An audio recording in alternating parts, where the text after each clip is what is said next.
Hello बच्चों, नमस्कार। स्वागत है आपका अपने परिवार अंकित एजुकेशन अड्डा में। आज हम बात करने वाले हैं RRB NTPC, RRB group D और आरपीएफ के प्रीवियस ईयर एग्जाम के क्वेश्चन के बारे में। आज ये हमारा एक सेट नंबर 117 है। इसमें बहुत ही महत्वपूर्ण प्रश्न लाए हैं जो कि आपके एग्जाम में सीधे ही पूछे जाएंगे। ठीक है, एलजेब्रा से संबंधित और जो आपके एससीएफ एससीएफ से संबंधित यहाँ पर क्वेश्चन बनेंगे एलजेब्रा पर। वो इंपॉर्टेंट क्वेश्चन लाए हैं जो आपको कन्फ्यूज़ करते हैं और आपको देखने में काफ़ी डरावने से लगते हैं। तो यहाँ पर क्या लिखा है, एक्स ए क्यू प्लस बी क्यू कमा ए प्लस बी का होल स्क्वायर और ए स्क्वायर माइनस बी स्क्वायर का मासापा एस सी एफ क्या होगा। मासापा या एस सी एफ का मतलब होता है कॉमन फैक्टर। तो हम बात करते हैं ए क्यू प्लस का बी क्यू। आपको पता है इस सर्वसम का इसका फॉर्मूला जो होता है वो ए प्लस बी होता है और इनटू में a square plus b square minus a b होता है। ठीक है, और दूसरा है ए प्लस बी का whole square. A plus b square के फैक्टर जो कर सकते हैं वो हम ए प्लस बी और ए प्लस बी कर सकते हैं। ठीक है, तीसरा है ए स्क्वायर माइनस बी स्क्वायर, ए स्क्वायर माइनस बी स्क्वायर। तो इसको हम क्या लिख सकते हैं कि एक बार ए प्लस बी और एक बार ए माइनस बी। ठीक है, अब इन तीनों चीज़ों में कॉमन क्या चीज़ है आपको दिख रहा होगा, ए प्लस बी तीनों में कॉमन दिख रहा है। तो आपसे यही चीज़ पूछा गया था कि मासा या एच सी एफ क्या होगा जो कॉमन होगा। तो आपको दिख रहा है ना, ऑप्शन नंबर ए में ए प्लस बी इसका राइट आंसर हो जाएगा। ठीक है, ये आपका फैक्टर था, बहुत ही कम समय में आपका आंसर हो जाना है। अगर आपका इस तरीके से क्वेश्चन आएगा तो सबसे पहले उनका सर्वसमताओं का जो फॉर्मूला होता है उनको लिख लीजिए और जो आपको कॉमन लगे वो आपका मासा हो जाएगा। ठीक है, आगे बढ़ते हैं नेक्स्ट क्वेश्चन में। नेक्स्ट क्वेश्चन देखते हैं। लिखा है a cube minus b cube comma a square minus b square और ए माइनस बी का लासापा क्या होगा। तो यहाँ पर क्या करेंगे, जैसे हमारा ए क्यू माइनस का बी क्यू फॉर्मूला है तो इसे हम क्या लिख सकते हैं, तो आपको पता है ए माइनस बी लिखते हैं, माइनस वाले में माइनस आता है, फिर a square plus b square plus a b लिखा जाता है, इसका सरगम का फॉर्मूला। फिर लिखा है ए स्क्वायर माइनस बी स्क्वायर। ए स्क्वायर माइनस बी स्क्वायर का मतलब है एक बार ए माइनस बी और एक बार ए प्लस बी। ठीक है, एक बार ए प्लस बी। फिर तीसरा लिखा है कि ए माइनस बी, तो ए माइनस बी को कुछ नहीं लिखेंगे, जैसा लिखा है वैसे ही लिखेंगे। अगर आपसे मासा पूछा जाता तो आपका तो यही कॉमन हो जाता, तो जो आपका दिया जा रहा है। लेकिन लासा में क्या करते हैं, हर एक चीज़ हर एक बार लिखना पड़ता है। ठीक है, तो मासा के लिए हम क्या करेंगे, आपका ये तो है जो इस वाली संख्या में हमने क्या देखा, हर एक लाइन में देखा क्या चीज़ है कि ए माइनस बी जो सबसे बड़ी संख्या वो तो आने वाली ही है, ए स्क्वायर प्लस का बी स्क्वायर प्लस का ए बी। ठीक है, और साथ ही साथ जैसे आपका ये वाला इसके अंदर है, ये वाला इसके अंदर है, लेकिन ए प्लस बी इसके अंदर नहीं है, तो इसके साथ हम इंटू इंटू में ए प्लस बी भी लिख सकते हैं। ठीक है, तो अब आपको याद रखना है इसमें जो हमारा विकल्प दिया है वो किस तरीके का दिया है। तो आपको पता है इस वाला जो विकल्प है इस तरीके का, तो यहाँ पर कौन सा विकल्प दिया है यहाँ पर चेक करेंगे। तो देखो एक चीज़ याद रखेंगे, आपको पता है ये पूरा का पूरा जो फॉर्मूला बनेगा वो क्या बनेगा, ए क्यू माइनस बी क्यू का बन जाएगा। ठीक है, और ये साथ में इंटू में क्या है, ए प्लस बी है।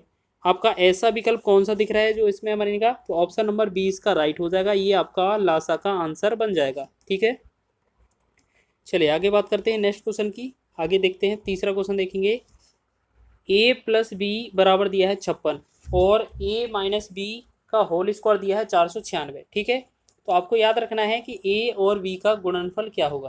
तो आपको एक चीज़ याद रखनी है कि ए माइनस बी का होल स्क्वायर क्या होता है, ए माइनस बी का होल स्क्वायर क्या होता है। तो उससे पहले आपको क्या करना पड़ेगा, बहुत सारी चीज़ें याद रखना है। उससे पहले आपको क्या करना है,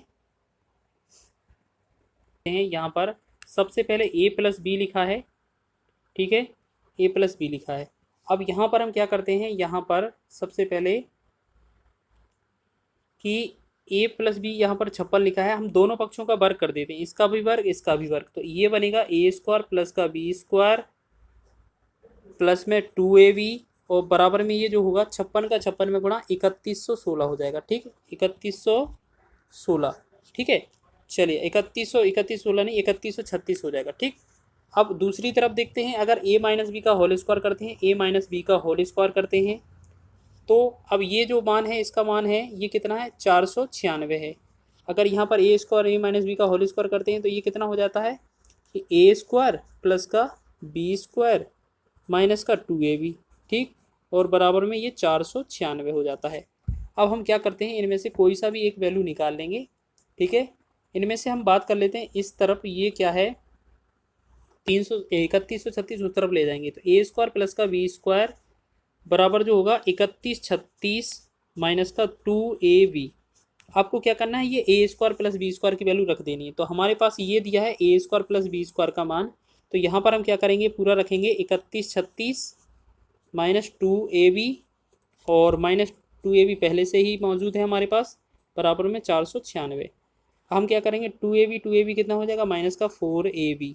लेकिन ये 496 तो दिया है, हम 3136 को हम उस तरफ ले जाएंगे तो माइनस का हो जाएगा 3136।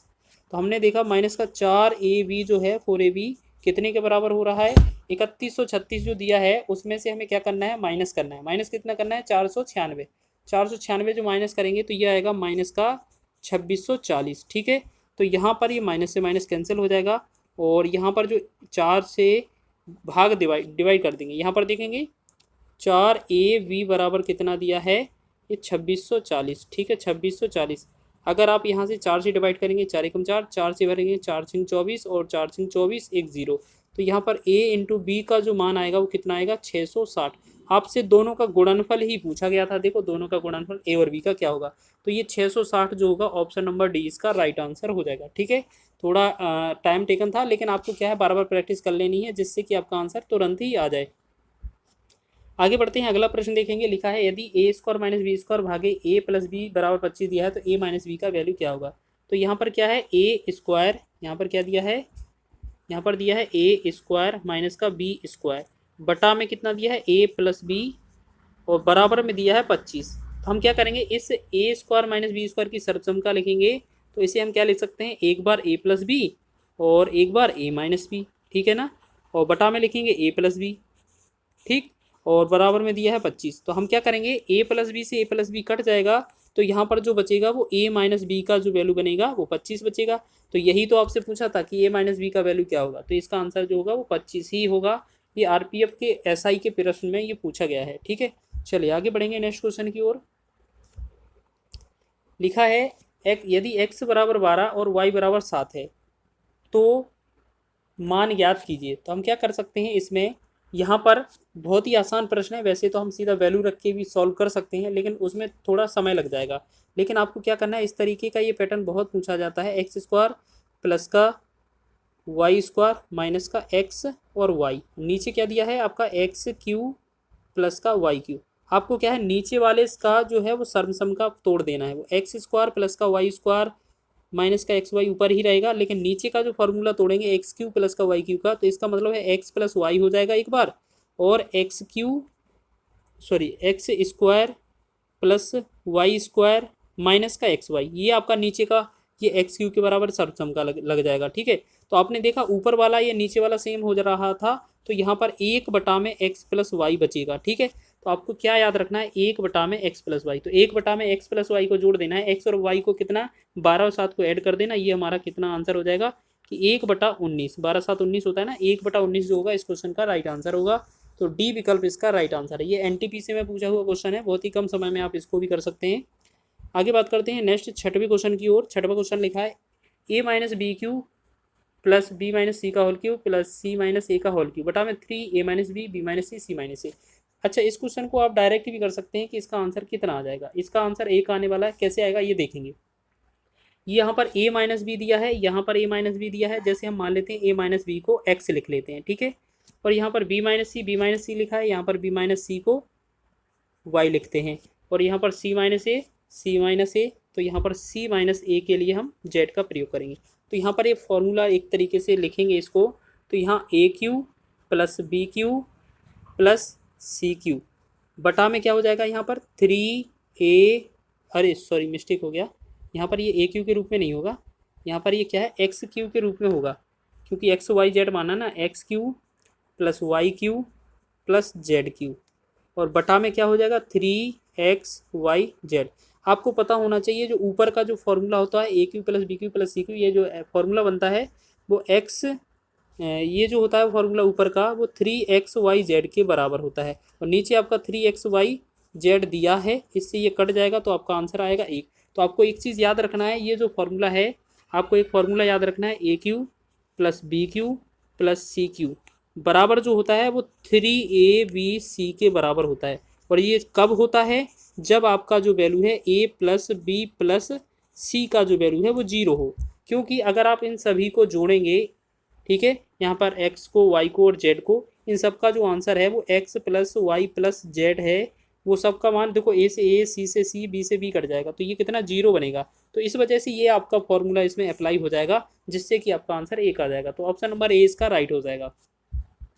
एक अंतिम प्रश्न देख लेते हैं। यहाँ पर लिखा है यदि x plus y plus z बराबर 0 दिया है तो एक्स स्क्वायर बटा y z plus y square बटा z x plus z square बटा एक्स वाई दिया है। तो एक्स स्क्वायर बटा में वाई जेड प्लस में वाई स्क्वायर बटा में जेड एक्स प्लस में जेड स्क्वायर बटा में एक्स वाई।